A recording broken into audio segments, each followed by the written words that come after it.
Fair elections, और ये जितनी जल्दी हो सके ये हमारी रिवाइवल की बिगिनिंग वो होगी, यानी हम फिर से शुरू करेंगे अपने मुल्क को उठाने के लिए। वो होगा ही तब जब कि एक गवर्नमेंट आए और गवर्नमेंट आए अच्छी अक्सरियत से।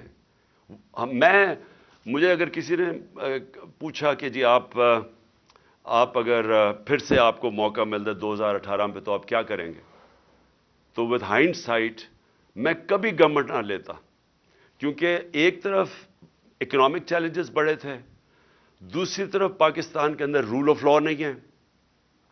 तो कमजोर गवर्नमेंट के साथ तो ये आप कर ही नहीं सकते, रूल ऑफ लॉ ही नहीं स्टैब्लिश कर सकते। आप ये इकोनॉमिक चैलेंजेस फाइट कर ही नहीं सकते जब तक आपकी स्टेबल गवर्नमेंट ना हो। प्रेसिडेंशियल सिस्टम बिल्कुल मुख्तलिफ है, उसमें स्टेबिलिटी है, लेकिन पार्लियामेंट्री सिस्टम जिसके अंदर coalition government with a thin minority majority, उसके लिए तो बहुत ही मुश्किल है कि बड़े चैलेंजेस को कोप करने के लिए। तो मैं अगर फिर से होता मैं फिर इलेक्शन करवा देता, मैं कभी गवर्नमेंट ना लेता। तो मैं अब समझता हूं कि एक गवर्नमेंट आए विद अ क्लियर मेजॉरिटी और वो फिर सबसे पहले रूल ऑफ लॉ इंप्लीमेंट करे। मैं एक इकोनॉमी की अब बात कर रहा हूं। इकोनॉमी जो है, जो पाकिस्तान की इकोनॉमी के मसाइल हैं वो रिलेटेड है रूल ऑफ लॉ से। जब तक रूल ऑफ लॉ नहीं होता आपकी गवर्नेंस ठीक नहीं हो सकती। ये जो माफियाज बैठे हुए हैं पाकिस्तान में, हर जगह मुझे जो सबसे बड़ा प्रॉब्लम क्या है, माफियाज हैं।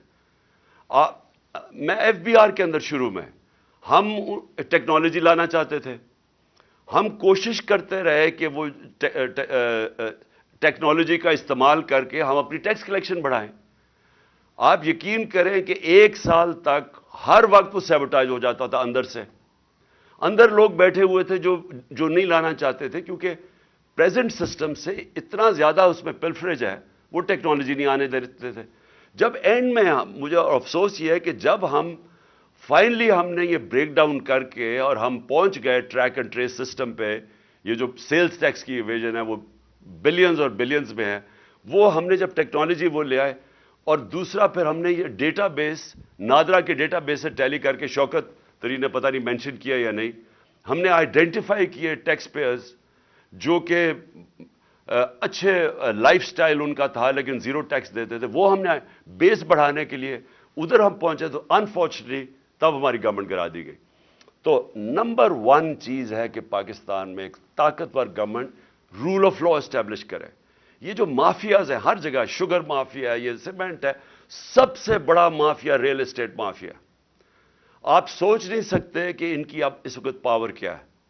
और अब मैं आपको मिसाल देता हूं कि अभी जो रिसेंटली हुआ है, हमने एक एलडीए वाले आए मेरे पास, उन्होंने उसके डीजी ने मुझे बताया कि 200 अरब रुपए की जमीन बेच दी गई है, या वो दरिया के अंदर थी, रिवर बेड में थी, या वो इरिगेशन की और या फॉरेस्ट की जमीन, और वो बेच के, प्लॉट्स बेच के पैसा भी बाहर चला गया।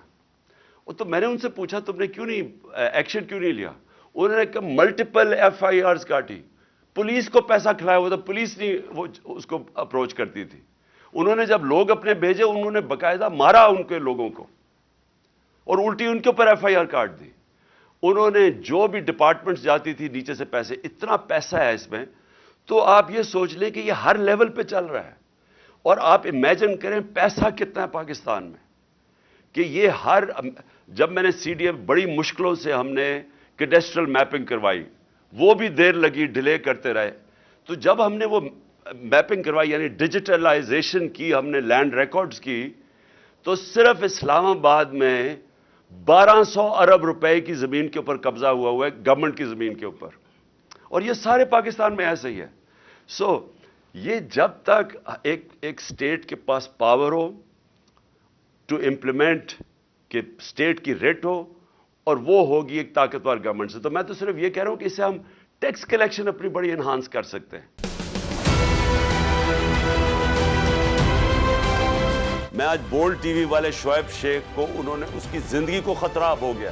पहले उसको था अरशद शरीफ को, आज शोएब शेख का मुझे पैगाम आया, उसको धमकियां दे रहे हैं कि उसको मारेंगे। इस सिर्फ कि बोल टीवी हमें उठा रहा है। बोल ने हमेशा हक और सदाकत का साथ दिया, सच के साथ खड़ा रहा।